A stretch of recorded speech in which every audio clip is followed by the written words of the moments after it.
The lights of Station Delta's slave market flickered dimly against the crystalline crown of Queen Alta. Her translucent skin caught the light, sending rainbow patterns across the grimy walls. She moved with deliberate grace through the market, her 4 royal guards forming a protective diamond around her. "Your Majesty," wheezed the market owner, a blob-like creature named Gus. "I must say this is an unexpected honor. Had I known you were coming, I would have prepared a more suitable welcome." Alta ignored him. Her 6-fingered hand traced the energy barriers of various holding cells. Each contained exotic specimens from across the galaxy, some with multiple limbs, others with scales that shifted colors, and a few that seemed to be made of living smoke. But none of them caught her interest.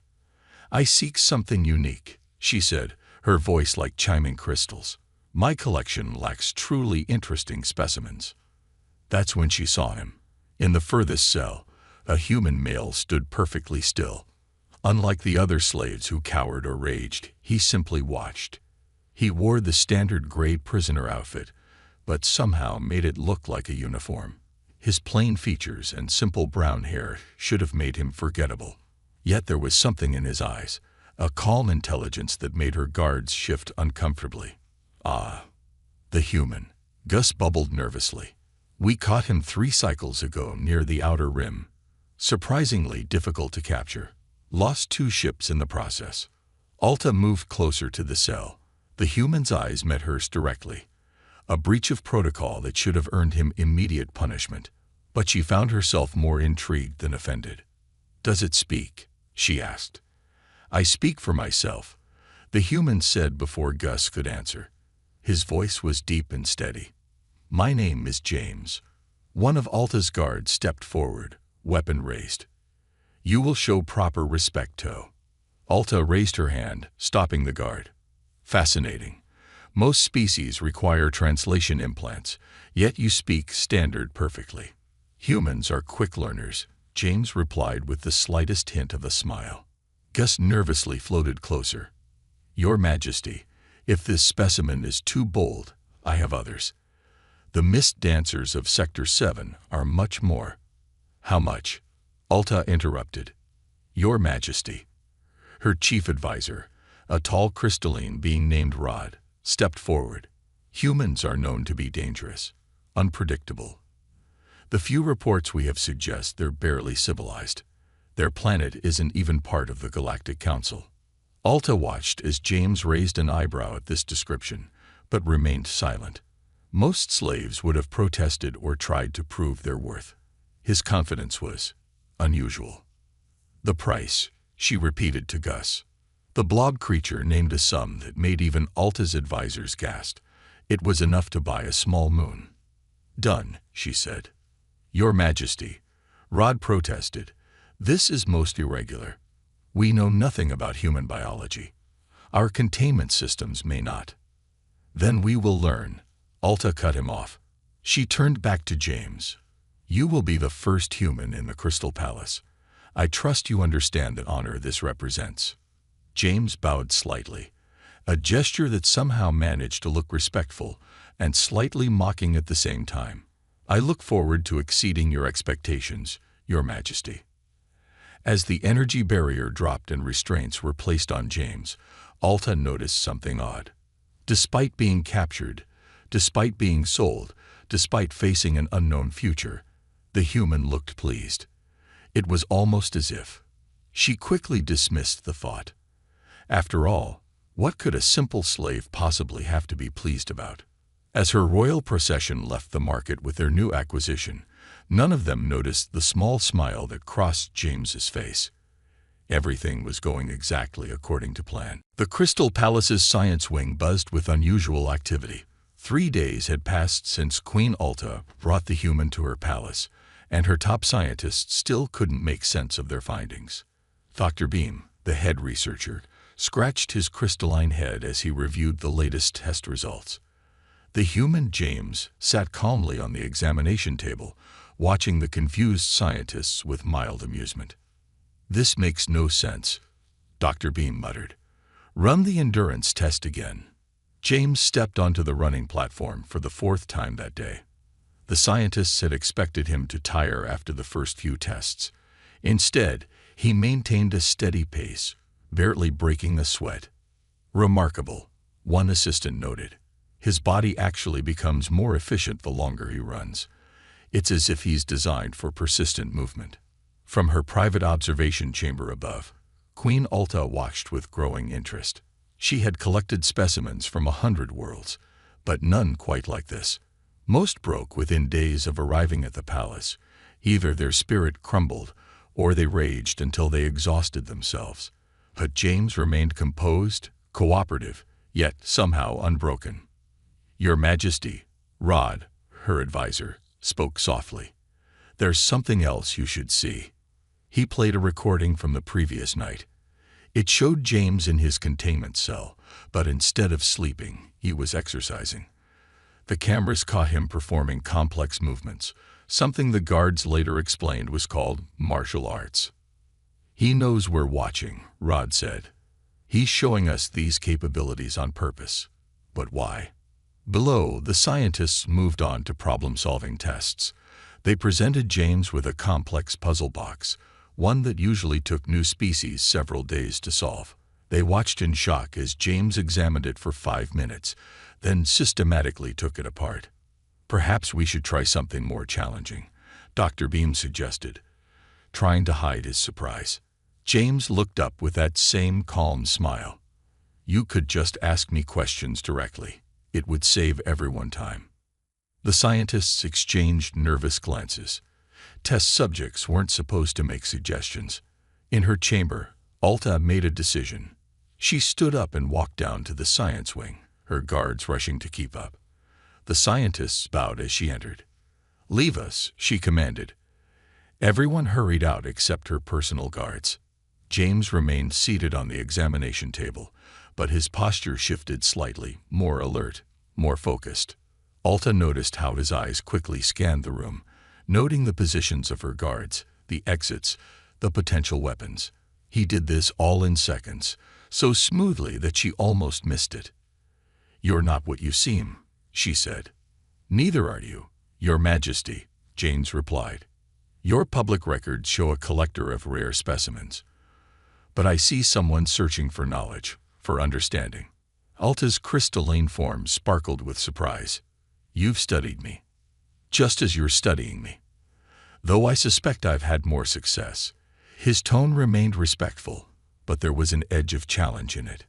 "You're supposed to be a primitive species," Alta said, "barely able to achieve spaceflight. How do you know our language, our customs?" James leaned forward slightly. "Perhaps your information about humans is incomplete. Or perhaps—" He paused meaningfully. "It's exactly as complete as we wanted it to be." A tense silence filled the room. The guards gripped their weapons tighter, but Alta raised her hand to stop them. For the first time in centuries, she felt something new. Uncertainty. "What are you?" she asked quietly. "I'm exactly what you see, Your Majesty, a human. The real question is, are you ready to learn what that actually means?" Before Alta could respond, alarms began blaring throughout the palace. Rod burst into the room, his crystalline form flickering with panic. "Your Majesty, we have an emergency." As chaos erupted around them, Alta noticed something that sent a chill through her crystalline form. James wasn't surprised by the alarms. In fact, he looked like he had been waiting for them. The grand hall of the Crystal Palace echoed with screams as chaos erupted. Queen Alta stood frozen as masked attackers poured in through multiple entrances. Her guards formed a protective circle around her, their crystal weapons humming with energy. The diplomatic reception had turned into a death trap. Representatives from 12 star systems scattered for cover as plasma bolts lit up the air. The attackers wore stealth suits that bent light around them, making them hard to track. "Protect the Queen," Rod shouted, but 3 of her personal guards already lay shattered on the floor. The attackers had known exactly where to hit crystalline beings to break them. In the confusion, everyone had forgotten about James. He stood in his containment corner, still wearing the silver restraints that supposedly limited his movement. The guards had insisted he attend as a display of the Queen's latest acquisition. Alta saw the nearest attacker raise a weapon, aiming directly at her head. Time seemed to slow down. Her remaining guards were too far away. Rod tried to jump in front of her, but he wouldn't make it in time. Then something impossible happened. James's restraints fell away as if they were made of paper. He moved with shocking speed, crossing the 20 feet between them in what seemed like a single bound. His hand caught the attacker's weapon arm, redirecting it upward. The plasma bolt meant for Alta's head hit the ceiling instead. "What?" the attacker began, but James was already moving. He turned the attacker's momentum against them, slamming them into the ground with precise force. In one smooth motion, he took their weapon and fired 3 perfect shots, dropping 3 more attackers before they could react. "Get down," James shouted at Alta, his voice carrying natural command. To her own surprise, she obeyed instantly, dropping to the floor as plasma fire crossed where she had been standing. James didn't waste the advantage. He grabbed a decorative crystal spear from the wall, a ceremonial piece never meant for combat, and used it with deadly efficiency. His movements were fluid, each action flowing into the next. He wasn't just fighting. He was controlling the entire battlefield. "The human is loose," one of her guards shouted in panic. "The human is the only reason you're still alive," James replied calmly, disarming another attacker with a sweep of the spear. "Now, either help me protect your queen or get out of my way." The remaining guards looked at Alta, who nodded quickly. They joined James, following his hand signals as if they trained together for years. Under his direction, they herded the attackers into a crossfire. When it was over, 20 attackers lay unconscious or bound on the floor. James stood in the center of the hall, still holding the crystal spear, barely breathing hard. The assembled diplomatic guests emerged from hiding, staring at him with a mixture of fear and awe. "Impossible," Rod whispered. The restraints were rated to hold creatures 3 times stronger than humans. "About that," James said, walking over to help Alta to her feet. "We need to talk about your information on humans. It's severely outdated."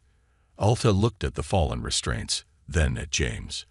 "You could have escaped at any time." "Yes. But you stayed." "Yes." "Why?"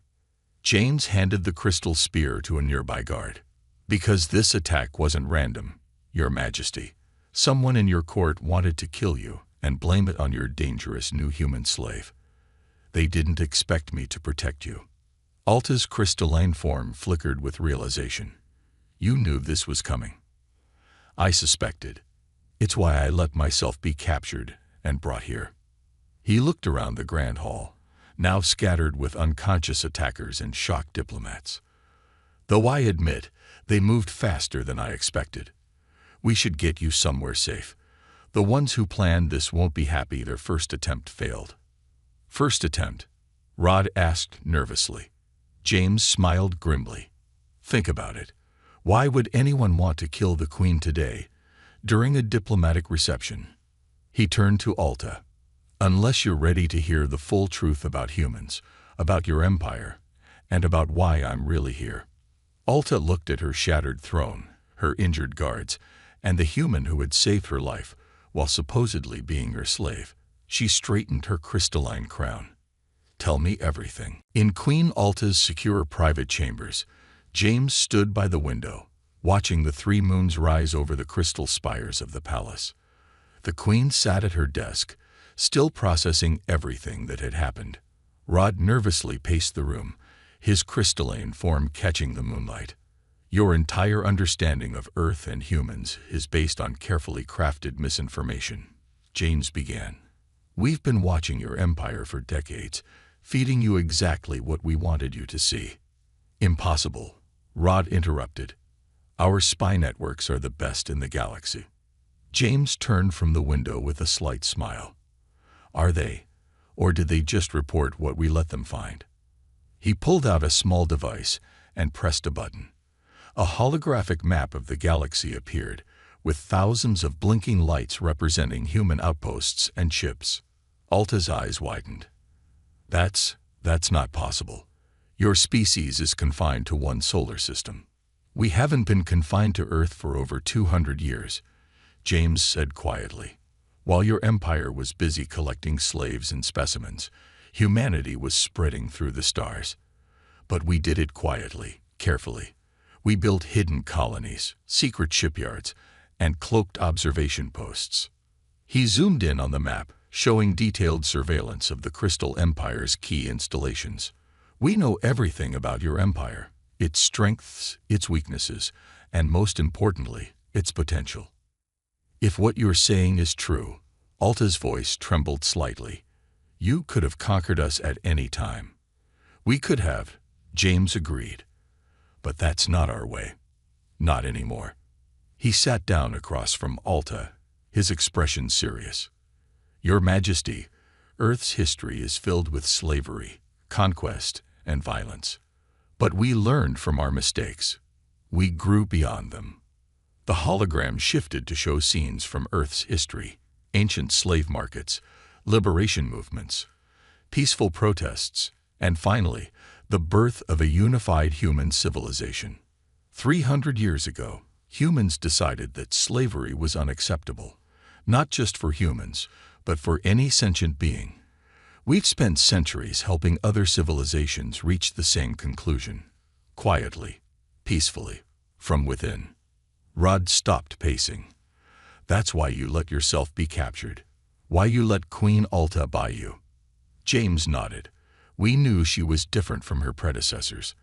We've watched her question the old ways, show compassion where others showed cruelty. She was the perfect catalyst for change. Alta stood up, her crystalline form glowing with emotion. You used me. We gave you an opportunity, James corrected gently. The assassination attempt wasn't our doing. It was organized by those in your empire who fear change. They saw how you treated your specimens with kindness, how you sought knowledge instead of just power. They wanted to eliminate you before you could change too much. But why reveal all this now? Rod asked. Because the Crystal Empire stands at a crossroads, James explained. You can continue down the path of slavery and conquest, facing increasing resistance from hidden human forces and your own people. Or, he paused meaningfully, you can join us in building something better. Alta walked to the window, looking out over her capital city. If I were to believe you, what exactly are you offering? Partnership, James said simply. Earth and its colonies would help you transition away from slave labor. We'd share our technology, our knowledge, our resources. Your empire wouldn't weaken, it would evolve. And if I refuse? Then I leave, James shrugged. But the change is coming either way. The only question is whether you'll lead it or be swept aside by it. Suddenly, the chamber's security system chimed. Rod checked the display and his crystalline form paled. Your Majesty, we're detecting multiple ships dropping out of hyperspace. They're unlike anything in our records. James smiled. Right on schedule. Don't worry. They're not here to attack. Consider it a demonstration of good faith. He turned to Alta. Those ships carry diplomatic representatives from Earth and its colonies. They're here to meet the Queen who we believe can transform the Crystal Empire into something extraordinary. Alta looked from the incoming ships to James, then straightened her crown. A new determination shone in her crystalline eyes. Tell me what I need to know, she said, about everything. The attack came at midnight. Explosions rocked the Crystal Palace's lower levels, shattering the peace talks before they could begin. Queen Alta and James found themselves cut off from both the human diplomatic ships above and the loyal palace guards below. The Royal Protection Unit has been compromised. Rod's voice crackled through the emergency communicator. General Stone has launched a coup. He's convinced half the military that you're surrendering the Empire to alien control. The transmission ended with another explosion. James and Alta ran through the dark service corridors of the palace's maintenance level. The backup lighting cast everything in a dim blue glow. The sound of fighting echoed from multiple directions. My people are dying up there, Alta said. Her crystalline form dimmed with worry. And mine can't land to help while the defense systems are active, James replied, checking around a corner. Stone planned this well. He's using your own palace defenses to trap us. They reached a sealed security door. Alta pressed her hand to the crystal lock, but nothing happened. They've locked me out of my own systems, she said in disbelief. James examined the door's control panel. Good thing I spent the last week memorizing your palace layouts. He pulled off the panel cover and started reconnecting crystals in a pattern that shouldn't have been possible for a primitive human to understand. How did you learn our technology so quickly? Alta asked, watching for pursuers. Humans are adaptable. It's what makes us dangerous. The door slid open. It's also what makes us excellent teachers. Speaking of which, he pulled her inside a large maintenance hub filled with control panels. Time for a crash course in human military tactics. Over the next hour, James taught Alta things that went against every rule of crystalline warfare. Her people believed in direct confrontation, in overwhelming force. James showed her how to think differently. In human history, he explained while rewiring another panel, smaller forces have defeated larger ones by being smarter, not stronger. We turn weaknesses into strengths. Like appearing to be a primitive species, Alta asked with new understanding. Exactly. James smiled. Now your palace has maintenance drones for crystal repair, correct? Alta nodded. But they're not weapons. Anything can be a weapon if you're creative enough. James's fingers flew over the controls. And your General Stone is about to learn why humans are considered the galaxy's masters of improvisation. Throughout the palace, maintenance drones activated. Instead of their usual repair patterns, they began moving in coordinated swarms, blocking corridors and disrupting enemy communications. Security systems that Stone's forces thought they controlled started behaving erratically. That's impossible, Alta whispered, watching the chaos on security feeds. The drones shouldn't be able to move like that. Stone studied crystalline warfare, James said, continuing to type. But I doubt he ever studied human swarm tactics from the Great Hive Wars of 2218. A group of Stone's soldiers found themselves trapped between two swarms of repair drones. The drones weren't attacking. They didn't need to. They simply made it impossible for the soldiers to advance or retreat. Your Majesty, James turned to Alta. I can keep them confused, but we need to reach the main control room. You know a way. Alta's crystalline form brightened slightly. The sacred passages. Even Stone wouldn't know about those. She pressed her hand to a seemingly solid wall, revealing a hidden corridor. My ancestors built them for emergencies. Only the royal family knows they exist. Perfect. James gathered their improvised equipment. Lead the way. As they moved through the secret passages, Alta spoke quietly. I understand now why your people chose this way. If you had come with your fleet first, shown your true power, there would have been fear, resistance, probably war. James finished. This way, even with Stone's coup attempt, your people are seeing humans help rather than conquer, seeing you and me work together as equals. They reached another crystal door. Through it, they could hear Stone's forces in the main control room, coordinating their attacks. Ready to show them what human crystalline cooperation looks like? James asked. Alta's form glowed with determination. Teach me more about human tactics. James grinned. Rule 1 of human warfare. Always have a backup plan, and a backup for your backup. The door began to glow as Alta channeled her power into it, while James prepared their surprise for Stone's forces.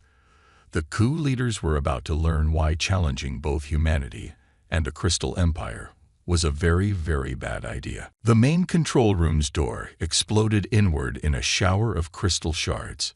General Stone and his officers spun around, weapons raised, expecting a frontal assault. Instead, the maintenance drones swarmed in through the ventilation systems, creating a chaotic light show that disoriented the coup forces. Primitive tricks won't save you. Stone shouted into the chaos. His crystalline form pulsed with angry red light. The empire will not bow to alien influence. James's voice came from everywhere and nowhere, transmitted through the drone network. You know what humans are really good at, General. Learning from history. The drones formed intricate patterns, splitting Stone's forces into smaller groups. And history teaches us that empires built on slavery always fall. Queen Alta emerged from the sacred passage behind Stone's position, her crystal form radiating authority. Stand down, General. That's an order from your queen. A queen who would make us weak. Stone turned his weapon toward her. Who would destroy our way of life. Your way of life. James stepped out from another hidden entrance, unarmed. You mean the enslavement of other species, the suppression of your own people. He walked forward calmly, even as weapons tracked his movement. Tell me, General, how many of your soldiers are actually loyal to you, and how many are here because their families are being threatened? Stone's crystalline face flickered with surprise as several of his officers lowered their weapons. My queen, one officer spoke up. Is it true? About the humans. Alta nodded. They achieved in peace what we failed to do through conquest. They're not here to conquer us. They're here to help us grow. Suddenly, the palace's main view screen activated. Above the capital, the cloaking fields dropped, revealing not just the diplomatic ships, but an entire human fleet. Yet the ships made no aggressive moves. Instead, they were actively protecting the palace from orbital bombardment by Stone's loyalist ships. We could have conquered you decades ago, James said quietly. Instead, we waited, watched, looked for leaders who wanted something better. He nodded to Alta. We found one. Stone raised his weapon higher, crystal fragments falling from his shaking form. You'll destroy everything we built. No. Alta's voice rang with conviction. We'll build something better. Together. She turned to the assembled officers. Look at them. The humans could obliterate us, but they choose to protect us, even from ourselves. They offer partnership, not subjugation. Knowledge, not chains. One by one, Stone's officers lowered their weapons. The general looked around frantically as his support crumbled. The old way is dying, General, James said softly. The only question is, how many more need to die with it? Stone screamed in rage and fired at Alta. James moved with impossible speed, but he didn't have to. The shot dissipated harmlessly against a shield generated by the drone swarm. Another human tactic, James explained as palace guards rushed in to arrest Stone. Always have multiple layers of defense. Throughout the palace, the revolution spread, not with violence, but with understanding. Slaves were freed. Guards laid down arms. The human fleet maintained its protective stance, demonstrating power through restraint. In the control room, Alta accessed the palace's communication system. Her voice carried across the empire. My people, today marks a new chapter in our history. For too long, we built our strength on the weakness of others. No more. Today, we choose a different path, one of cooperation, not conquest. James stood beside her as she spoke, a living symbol of this new alliance. Outside, the first rays of dawn sparkled through the palace's crystal walls, creating rainbows everywhere. The humans teach us that true power lies not in how many we can enslave, but in how many we can lift up. Alta continued. Today, the Crystal Empire chooses to rise, not alone, but together with new allies, new friends. Rod, who had finally reached them, looked at the scene with wonder. Is this how humans always win? Not through force, but through. He struggled for the word. Hope, James supplied. We win through hope and change, and the belief that anyone can choose to be better than they are.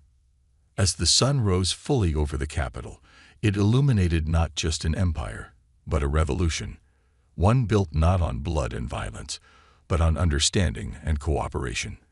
The Crystal Empire would never be the same. And that was exactly the point. 6 months after the failed coup, the Crystal Palace looked very different. Where once there were slave quarters, now stood education centers. Former holding cells had been converted into cultural exchange hubs. The specimen collection area had become a grand museum where different species shared their knowledge freely. Queen Alta stood at her favorite balcony, watching ships from a dozen worlds dock at the newly constructed diplomatic port. Her crystalline form glowed with a brightness that reflected the Empire's transformation. "The latest reports, Your Majesty," Rod said, approaching with a data crystal. "The transition exceeds our most optimistic projections. 90% of former slave-dependent industries have successfully converted to automated systems or willing workers." "And the remaining 10%?" Alta asked. "Receiving direct assistance from human engineering teams," James answered, walking onto the balcony. He wore formal diplomatic robes now, the official Earth ambassador to the Crystal Empire. "Though I have to say, your people are learning faster than we expected." Alta smiled. "We had good teachers." She looked down at the city, where crystalline beings and former slaves now walk together as equals. "Though not everyone is happy with the changes." "Change is never easy," James agreed. "But look at what you've accomplished in just 6 months." The data crystal projected statistics into the air. Economic growth was up, civil unrest was down, and applications for citizenship in the Crystal Empire had increased tenfold. Former slave worlds were now trading partners, their unique skills and resources strengthening the Empire in ways conquest never could. "The Galactic Council meets tomorrow," Rod reminded them. "They're voting on the Crystal Empire's petition for membership." "They'll vote yes," James said confidently, "especially after seeing how quickly you've implemented the reforms.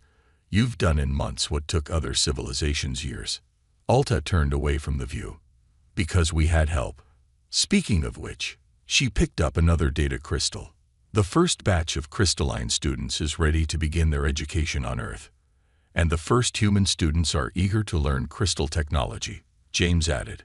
"Cultural exchange goes both ways." A small alert chimed. The balcony's view screen activated, showing a familiar face. General Stone in his detention cell. The former coup leader had requested an audience. "Are you sure about this?" Rod asked nervously. Alta nodded. "Everyone deserves a chance to change." She activated the communication link.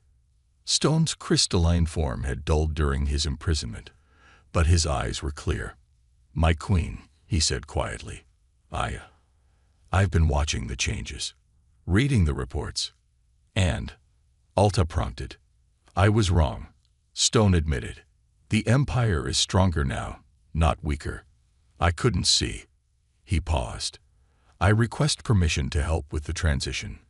My military knowledge could assist in converting our defense forces to peacekeeping roles."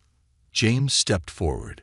"Everyone has something to teach, General, and something to learn." Alta considered for a moment, then nodded. "Permission granted, under supervision. Show us you can change, like the Empire has changed." After the communication ended, Alta turned to James. "You knew, didn't you? When you let yourself be captured, you knew exactly how this would end." James smiled mysteriously. "We had faith in the possibility. Humans are good at seeing potential, in ourselves and in others." Below them, a group of children caught their attention. Crystalline, human, and other species, all playing together in the palace gardens. They were building something, combining crystal technology with human creativity. "That," James said softly, "is the real revolution. Not the big political changes, but the small personal ones. Every mind opened, every barrier broken, every friendship formed." Alta's form sparkled with emotion. "When I bought a human slave, I thought I was adding to my collection. Instead, you freed an empire," Rod finished. The three of them watched as the sun set over the capital city. Its light caught the crystal buildings and the ships above, creating a dazzling display of colors. But more beautiful than the light show was what it illuminated. A society transforming itself, growing beyond its past, reaching for a better future. "So," James asked with a slight smile, "what shall we change next?" Alta looked at her transformed empire. then at her human friend and advisor. Her answer came easily. Everything. And in that moment, as the stars began to appear above the Crystal Empire, it was clear that the real story wasn't about a queen purchasing a slave. It was about how that simple transaction had changed not just an empire, but the entire galaxy. All because humans knew that true power wasn't in conquering others, but in helping them become their best selves.